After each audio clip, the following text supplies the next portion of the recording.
kumusta ka? At salamat sa pag-share mo sa amin ng mga materyales na ito. Okay.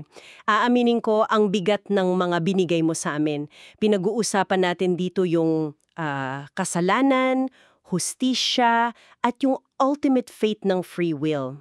Medyo high stakes, di ba?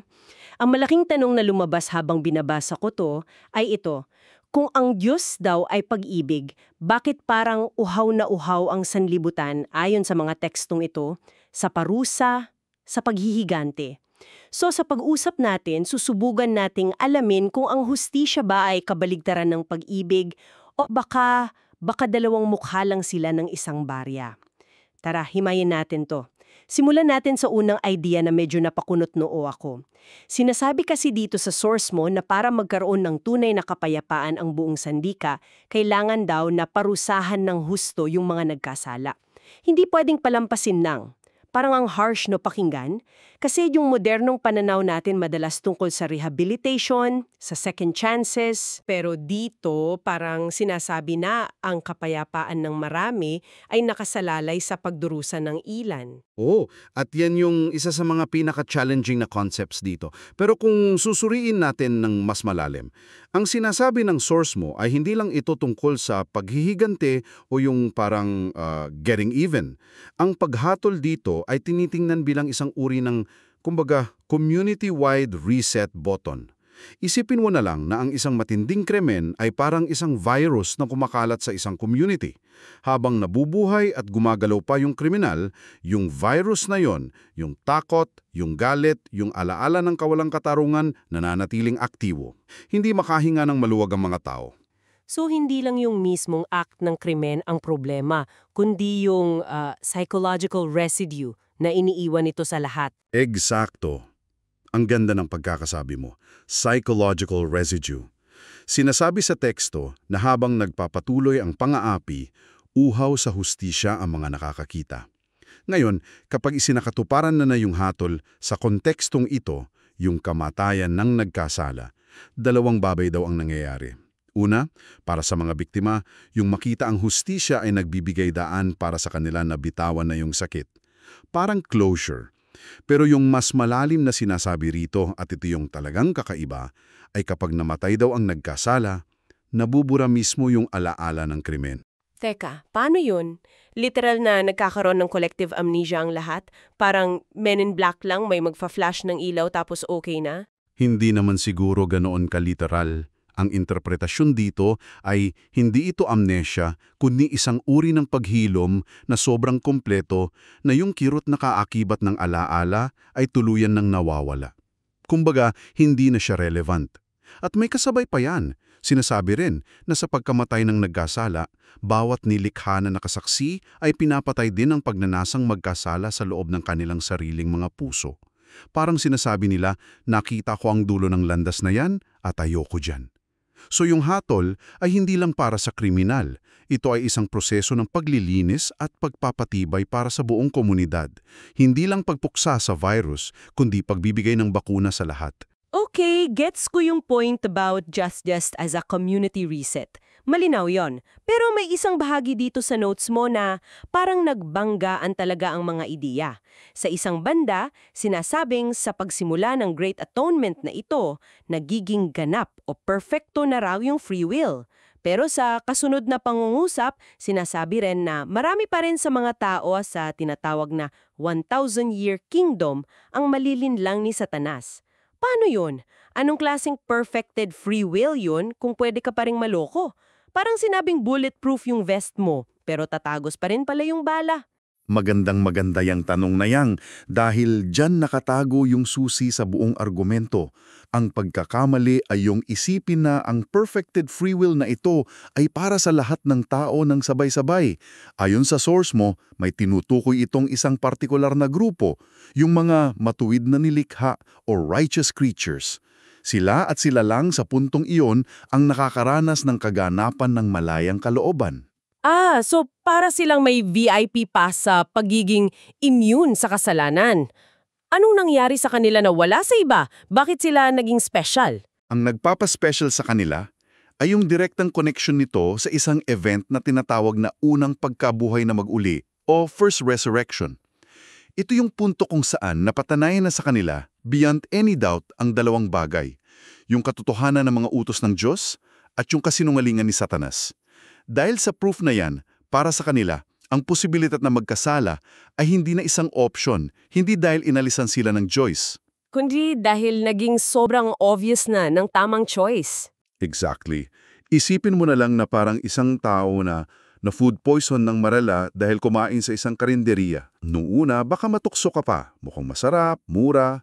Pero pagkatapos mong maranasan yung 2 araw na hindi ka makaalis sa banyo, hindi mo napipiliin na kumain doon ulit kahit libre pa. Ganon daw ang epekto ng ganap na pag-unawa sa kabutihan ng Diyos at sa destructive nature ng kasalanan. Nagiging immune ka na sa tukso, hindi dahil wala kang choice, kundi dahil ang pagpili sa kasalanan ay nagiging kasing unthinkable ng voluntaryong pag-iinom ng lason. Kaya kahit pamalin lang ang lahat ng tao sa paligid nila, sila ay matatag. Ang free will nila ay naperpekto para palaging piliin ang mabuti. Okay, so 2 key events daw ang nag-trigger nitong immunity. Yung krus at yung unang pagkabuhay na mag-uli.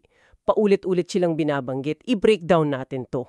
Ano ang partikular na papel ng krus sa equation na yon? Ang krus, ayon sa teksto, ang sumasagot sa why ng paghihimagsik.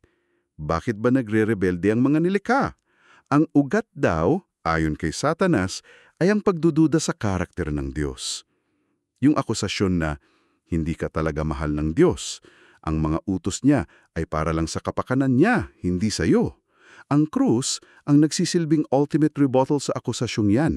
Ipinapakita raw nito ang 2 bagay ng sabay-sabay, yung sukdulang pag-ibig ng Diyos na handang magsakripisyo at yung kanyang hindi matitinag na katarungan na ang kasalanan ay may kabayaran. So, parang isang grand public demonstration ng character ng Diyos. Oo, ang lohika ng source mo ay ganito. Kapag lubusan ng naunawaan ng isang lilikha yung lalim ng pag-ibig na ipinakita sa krus, ang natural na response ay pagmamahal pabalik. At kapag mahal mo na ang Diyos, hindi na nagiging pabigat yung pagsunod sa kanyang mga utos. Nagiging expression na ito ng pagmamahal.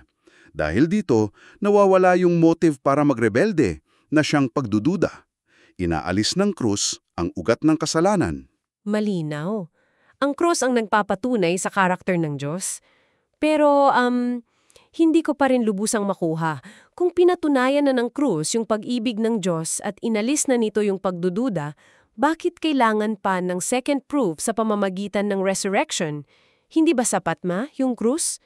Parang overkill. Yan ang magandang challenge. Kung ang krus ay sumasagot sa why, ang karakter ng Diyos, yung unang pagkabuhay na maguli naman ang sumasagot sa what happens if, ang resulta ng pagsunod.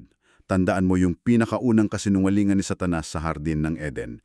Hindi kayo tiyak na mamatay. Ang sinasabi niya ay, ang pagsunod sa Diyos ay hahantong sa pagkawala, sa limitasyon, sa kamatayan. Ang pagsuway ang daan tungo sa buhay. Okay, nakikita ko na. So, yung mga martyr, yung mga sumunod hanggang kamatayan? Sila ang ultimate test case. Kung namatay lang sila at yun na yun, parang nanalo si Satanas. Mapapatunayan niya, sinabi ko sa inyo, ang pagsunod sa Diyos ay kamatayan. Pero ang unang pagbabuhay ng mag-uli ang nagsisilbing divine plot twist. Ito yung resibo. Ipinapakita nito na ang kamatayan para sa mga sumusunod sa Diyos ay hindi ang katapusan. Ito ay daan patungo sa mas dakilang buhay. Direkta nitong pinapabulaanan ang pundasyon ng kasinungalingan ni Satanas. Kaya kung pagsasamahin, ang krus ang nagpapatunay sa pag-ibig ng Diyos habang ang resurrection ang nagpapatunay sa katotohanan ng kanyang salita. Yung dalawang yan, kapag pinagsama, ang lumilikha ng isang unbreakable conviction sa isip ng mga matuwid na nilikha. Grabe, ang dense ng mga konsepto. Pero may isang kwento dito sa Levitico na parang nagiging ground-level case study para sa lahat ng ito. Tungkol sa isang lalaki na half Israelite, half Egyptian na nag-amok sa kampo. Oo, at ito ang nagbibigay ng laman at buto sa abstract na ideya ng paglilinis at hustisya. Ang kwento mula sa Leviticong 24 ay naganap na may away sa kampo ng mga Israelita. Itong lalaking ito, sa gitna ng kanyang galit ay nilalapastangan at sinumpa ang pangalan ni Yahweh. Napakalaking kasalanan nito sa kanilang kultura. So dinala siya kay Moises at hinintay nila ang hatol mula sa Diyos. At ang hatol ay napakabigat, kamatayan sa pamamagitan ng pagbato. Pero ang weird ng part na to para sa akin, yung ritual bago ang pagbato. Inutos ng Diyos na lahat ng nakarinig sa paglapastaman ay dapat ipatong muna ang kanilang mga kamay sa ulo ng lalaki. Bakit kailangan gawin yun? Hindi ba pwedeng batuhin na lang siya agad? Anong point ng ritual? Diyan nga, nagiging fascinating ang kwento. Hindi lang ito simpleng pagturo ng siya yan, siya ang may kasalanan. Ayon sa interpretasyon ng source mo, ang pagpapatong ng kamay ay isang malalim na simbolikong akto. Ito ay isang akto ng pagbabalik. Para bang sinasabi ng bawat taong nagpatong ng kamay, ang maruming salita na narinig namin mula sa iyo na pumasok sa aming pandinig at dumungi sa aming komunidad ay isinasauli namin sa iyo. Ikaw ang may-ari nito, hindi kami. So, ito yung sinasabi mong paglilinis. Hindi sila passive bystanders. Aktibo nilang tinatanggal sa sarili nila yung virus na narinig nila. Tumpak, pero may mas malalim pang layer dyan. Okay, gets ko yung pagbabalik ng sumpa sa taong yon. Pero paano ito naging connected, according sa source mo, sa pagbabalik ng kasalanan kay Satanas? That's a huge leap. Mula sa isang specific na tao sa diserto, biglang aakyat sa cosmic na kalaban. Ang koneksyon ay nasa konsepto ng pinagmulan o source. Sa eksenang yon sa Levitico, yung lalaki ang local source ng paglapastangan. Siya ang nagpakawala ng lason sa komunidad. Ang pagpapatong ng kamay ay ang pagbabalik ng lason sa pinanggalingan nito. Ngayon, i-zoom out natin sa theological na pananaw ng mga source mo. Sino ang ultimate source ng lahat ng kasalanan at paghihimagsik? Si Satanas. Kaya ang nangyayari sa Levitico ay isang microcosmos, isang maliit na dula-dulaan ng isang mas malaking cosmic na prinsipyo. Ipinapakita nito na ang paraan para tuluyang malinis ang sanlika sa kasalanan ay ang ibalik ito sa pinakaugat, sa pinangmulan nito. Ang komunidad ay hindi lang nanonood. Sila ay aktibong kalahok sa proseso ng pagpapanumbalik ng kaayusan na nagsisimula sa pag-identify ng source at pagbabalik ng kasalanan dito. Oh, okay. So, kung i-connect natin lahat ng dots mula sa mga materyales mo, parang ganito. Ang hustisya, kahit gaano pa ito kabrutal pakinggan, ay hindi lang parusa. Para itong isang surgical procedure na kailangan para sa paghilom ng buong komunidad. Tinatanggal nito yung virus at yung alala ng sakit. Oo, at ang resulta nito ay hindi lang isang lipunang takot magkasala. Ang ultimate goal ay ang pagkakaroon ng mga nilikha na may perfected free will. Mga nilikha na hindi na kayang magkasala, hindi dahil robot sila, kundi dahil sa sobrang linaw ng kanilang pag-unawa sa pag-ibig na nasa krus at sa katotohanan na nasa resurrection. Ang pagpili sa kasamaan ay naging ganap ng imposible at illogical para sa kanila. At sa huli, nakita natin sa kwento sa Levitico na hindi ito isang passive process. May aktibong papel ang bawat miyembro ng komunidad. Kailangan nilang kunin yung kasalanang pumasok sa kanila at sa isang simbolikong paraan, isauli ito sa pinanggalingan nito para maging malinis muli ang lahat. Hindi sila basta nanonood lang, sila ay kalahok sa pagpapanumbalik ng kaayusan. Ang bigat. At bilang pangwakas na kaisipan para sa iyo, isang bagay na maari mong pag-isipan pa. Kung ang pagnanasang magkasala ay isang bagay na maaaring isauli o ibalik sa pinagmulan nito, tulad ng ginawa sa Levitico, ano ang ipinahihiwatig nito tungkol sa kalikasan ng kasalanan mismo?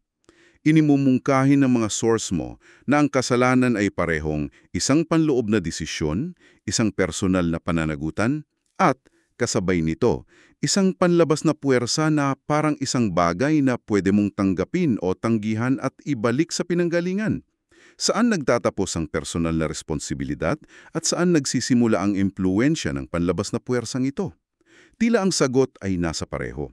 Isang bagay na medyo mind-bending pag-isipan.